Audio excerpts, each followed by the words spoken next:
Dando início às políticas econômicas, início da sua continuidade, na verdade, porque nós vamos falar agora da terceira política econômica, que é a política monetária.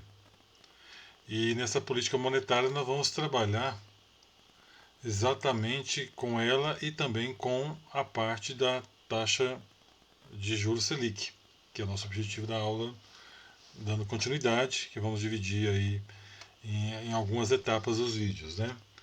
Muito bem. Então, primeiro item a ser conversado é que existe um tripé, né, de políticas econômicas a serem trabalhadas.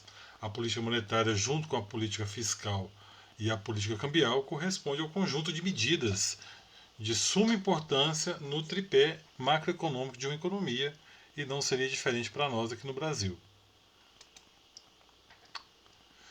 A política monetária, ela é responsável em tentar regular a quantidade de dinheiro em circulação na economia e também fazer intervenção por meio da taxa de juros Selic, que serão objetos do nosso estudo nesse vídeo de agora, né?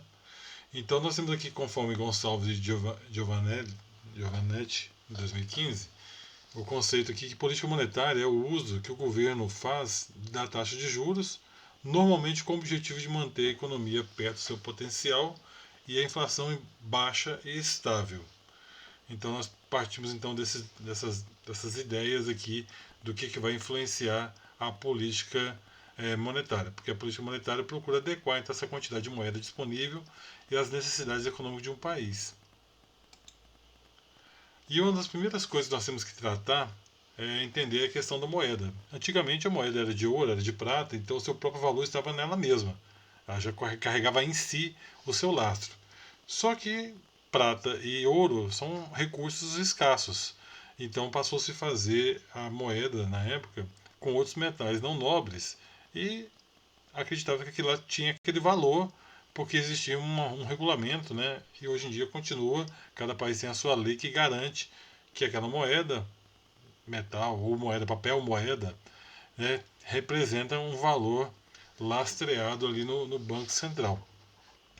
E hoje em dia a gente não precisa nem mais do metal e nem do papel moeda, né? A gente só tem o valor ali no aplicativo do celular informando que você tem aquele valor que pertence a você e pronto. Você já tem essa confirmação. Mas o significado dela, desde a forma mais tradicional, que a moeda, como nós temos aqui na tela, a moeda é um sinônimo de dinheiro, é um objeto de aceitação em geral e garantida por lei, usado para aquisição de bens e serviços. Então, não necessariamente precisamos mais dela fisicamente, ela já existe simplesmente em ter aquele registro no banco e você ter um valor, né, registrado digitalmente lá no banco, e você já tem esse valor para fazer suas compras da forma que bem quiser. Outro ponto importante é sobre o Banco Central, que o Banco Central tem como objetivo regular a moeda e o crédito de forma equilibrada, com o crescimento do produto interno bruto, mantendo assim a liquidez da economia. Então, o Banco Central, chamamos também de Bacen, tem esse papel de acompanhamento do crédito e da liquidez das pessoas e das empresas. Agora, quanto à política monetária e a oferta de moeda. A política monetária é o conjunto de medidas em que o governo adota para controlar a oferta de moeda conforme os interesses econômicos de cada país. O que o governo faz é controlar a quantidade de dinheiro em circulação de uma forma mais líquida na economia. A tal da liquidez é quanto mais rápido eu consigo transformar alguma coisa em dinheiro. O dinheiro na sua mão, na sua carteira ou no seu cartão de débito, o cartão de crédito, né? Vamos dizer assim, o crédito que você tem. Então, o cartão de débito, principalmente o dinheiro da sua carteira, seria a forma mais líquida de dinheiro para você consumir da forma que você quiser. Quando você faz uma aplicação, você tem que usar esse dinheiro, já não é tão líquido quanto o dinheiro vivo, porque você tem que ir até o banco, né, ou pelo home bank, ou pelo aplicativo, tirar da aplicação, perder o rendimento, colocar na conta corrente, colocar na conta poupança para poder fazer as compras. Quando você pega o dinheiro e consome comprando um carro, uma moto, um apartamento,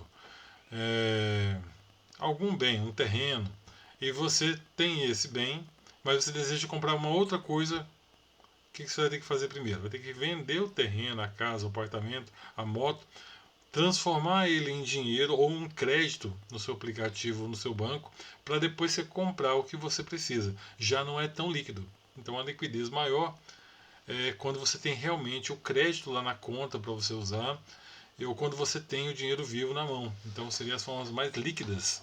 E aí o governo vai atuar exatamente nessas formas mais líquidas que a pessoa pode a qualquer momento estar gastando esse dinheiro. Outro ponto importante é que na teoria, uma menor oferta de moedas circulando significa que esse ativo está ficando mais escasso. Então, menor oferta está mais escasso, consequentemente a demanda por empréstimo vai subir, porque o dinheiro não está circulando, a pessoa vai querer dinheiro, vai até o banco, faz um empréstimo. As instituições financeiras vão verificar que não tem muito dinheiro circulando, as pessoas estão buscando mais para o empréstimo, eles vão aumentar os juros. E, claro, vai encarecer então esse produto que é o dinheiro. Então, um juro mais alto torna o dinheiro mais caro também. Para você ter acesso a ele, fica mais difícil.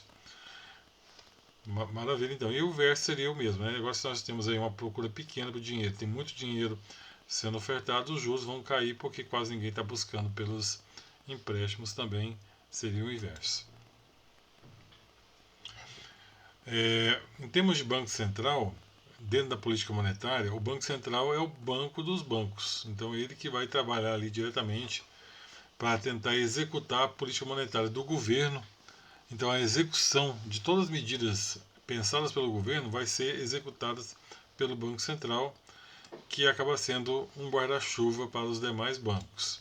Nesse sentido, o Banco Central tem a função de fiscalizar instituições financeiras, instituições de crédito, bancos comerciais. Então, todos os tipos de instituições financeiras são fiscalizadas, suas operações, para não prejudicar o contribuinte, o cidadão, é controlado pelo Banco Central. Tanto que quando você tem algum problema com um banco, se você entra em contato pelo Banco Central fazendo a reclamação de um determinado banco, você vai ver que a agilidade desse banco em te atender para solucionar o seu problema vai ser muito mais rápido, porque eles têm controles e o Banco Central fica em cima se for resolvida não a questão com o correntista, com o cliente ou com aquela pessoa que está interagindo com o banco. Tanto que ele fica de pé. Então, se você tem um problema com o banco e não consegue resolver, entre em contato com o Banco Central, com o Bacen, e você vai ver que vai ser muito mais agilizado porque eles fiscalizam as atividades bancárias de todos os bancos. Um outro papel importante é de conceder a autorização de funcionamento. Né? Então, a instalação, transferência de sedes, o pedido de fusão, juntar duas marcas de bancos em uma marca só, né? Fazendo essa incorporação, comprando um banco. Então, tudo isso aí tem que passar por medidas de autorização do Banco Central. Realizar controles, realizar e controlar operações de redescontos. Nós vamos ver mais à frente do que se trata, né? Mas uma prévia aqui é que os bancos precisam, às vezes, de empréstimos de um dia para o outro para manter a sua liquidez e cobrir talvez uma saída maior de dinheiro. Então, entre eles fazem os empréstimos ou fazem o empréstimo diretamente com o Banco Central, que empresta de um dia para o outro, e aí vai ter um juro a ser pago por essa taxa de redesconto aí. Então, você vai ver que essa taxa de redesconto vai influenciar também dentro da economia, como veremos um pouco mais à frente. Também tem a emissão de dinheiro e controlar a liquidez do mercado, função do Banco Central, quanto de dinheiro está circulando, como é que está essa liquidez do mercado, como eu expliquei agora há pouco, a liquidez é quanto mais rápido um ativo se transforma em dinheiro, então dinheiro na sua conta, ou na sua mão, ou na sua carteira, é a forma mais líquida, então o governo vai estar tentando colocar mais dinheiro na sua carteira ou tirar dinheiro da sua carteira para poder regular a economia conforme a situação esteja passando naquele momento. E ainda tem também a questão dos depósitos compulsórios, que é uma forma de segurar o dinheiro, né, dos bancos e não deixar que eles façam empréstimos, ou fazer o contrário, incentivar os bancos a realizar empréstimos. Isso são chamados de depósitos compulsórios. Também vamos trabalhar um pouco mais à frente sobre isso. A ação do Banco Central sobre os demais bancos. Então, no chamado mercado aberto, open market, o mercado aberto, o que vai acontecer é que o governo ele vai fazer a compra e a venda de títulos públicos. Com qual intuito? O governo, nesse sentido, ele vai querer colocar, como a gente viu em outra aula, ele vai estar na situação de faltar com dinheiro. E ele precisa então de dinheiro para saldar suas dívidas do mês. Então ele tem a dívida pública, ele coloca títulos do governo, chamado títulos públicos, coloca no mercado e pega o dinheiro das empresas ou das pessoas físicas que querem investir no título público e vai pagar suas contas. E aí, nesse ato de comprar e vender títulos públicos, ele vai também influenciar o mercado. Então, open market, mercado aberto, é aquele momento que o governo vai estar entrando, comprando ou vendendo títulos. E esse ato de comprar e vender títulos é um ato de colocar dinheiro na economia ou tirar dinheiro da economia que está circulando e assim afetar o mercado com o propósito que o governo quer, de colocar ou de tirar dinheiro. Outra situação é a taxa de reserva. Então, como nós explicamos anteriormente, e agora a gente vai entrar um pouco mais em detalhe, a taxa de reserva é o Banco Central tem medidas em que ele faz com que os bancos fiquem com depósitos obrigatórios, compulsórios, obrigatórios no Banco Central. Então eles pegam parte do dinheiro dos bancos e falam assim, olha, vamos guardar um pouco mais de dinheiro. Não vou deixar esse dinheiro disponível para fazer empréstimo. Ou o contrário. Olha, vou diminuir a taxa de reserva, vou diminuir a taxa de depósitos compulsórios. Eu vou liberar mais dinheiro para vocês aí, que são dinheiros de vocês, mas que eu vou liberar que vocês possam fazer mais empréstimo. E aí com o intuito de colocar o dinheiro na economia. Então, essa reserva vai aumentando ou diminuindo conforme o desejo do governo em colocar mais dinheiro ou menos dinheiro circulando na economia. E o outro ponto seria a taxa de redesconto. Então, como os bancos ocasionalmente podem necessitar de dinheiro de empréstimos de um dia para o outro, eles fazem um empréstimo entre eles ou em relação ao Banco Central. E aí, quando eles pegam esse empréstimo, tem um valor a ser cobrado de juros e que o Banco Central também estabelece. Quando ele coloca uma taxa baixa de redesconto, quer dizer que fica barato pegar empréstimo e aí isso facilita, né? É uma ideia de facilitar e tornar mais barato a circulação do dinheiro. Quando ele pensa diferente, que ele quer restringir, ele vai colocar uma taxa de desconto desse empréstimo mais alta. Vai ficar mais caro para o banco, consequentemente também fica mais caro para a população. Então é uma forma de controlar. Então nós vamos fechar essa primeira parte aqui agora e nós vamos na segunda parte aí do vídeo, nós vamos entrar um pouquinho mais em detalhe então nessa questão do open market, que é o mercado aberto, taxa de reserva e a taxa de redesconto, para que a gente possa trabalhar com um pouco mais de detalhe.